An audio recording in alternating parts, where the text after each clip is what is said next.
Hello everyone, good morning. এই কদিন ধরে কি পরিমাণে গরম পড়েছে তাই না। তারপর এখানে আমি আমার গাছগুলোর মধ্যে একটু জল দিয়ে দিলাম। আজকে দিলাম একটা লক্ষ্মী জবা হয়েছে, দেখে বেশ ভালোই লাগলো। তারপর ফ্রেশ হয়ে সকালবেলা আজকে দই আর চিড়ে দিয়ে আছে ব্রেকফাস্টটা করে নিলাম। আজকে অনেক দিন পরে দই চিড়ে দিয়ে ব্রেকফাস্ট করছি। তারপর ঘুম থেকে উঠে বিকালবেলা ফ্রেশ হয়ে আজকে একটু মাসি বাড়িতে ঘুরতে যাচ্ছি, অনেক দিন যাওয়া হয়নি তাই আজকে একটু যাচ্ছি। তারপর এখানে নিচে এসেছি, কখন থেকে দাঁড়িয়েই আছি, মাসির বাড়িতে আছে একটু ছেড়ে দিয়ে আসবে, তো আসেই না। তো কখন থেকে দাঁড়িয়ে থাকার পর তারপর আসলেন, এসে আমাকে মাসির বাড়িতে ছেড়ে দিয়ে আসলো। ওখানে বসে বসে আমি এখন টিভি দেখছি। তো মাসি এখানে সন্ধ্যা দিচ্ছে, সন্ধ্যা হয়ে যাওয়ার পর এখানে মাসি সন্ধ্যা দিচ্ছিলো, তো বেশ ভালোই লাগে দেখতে।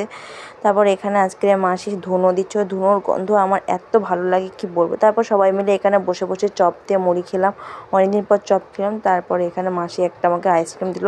তোমরা আমার চ্যানেলটাকে লাইক আর সাবস্ক্রাইব করে দিও। টাটা।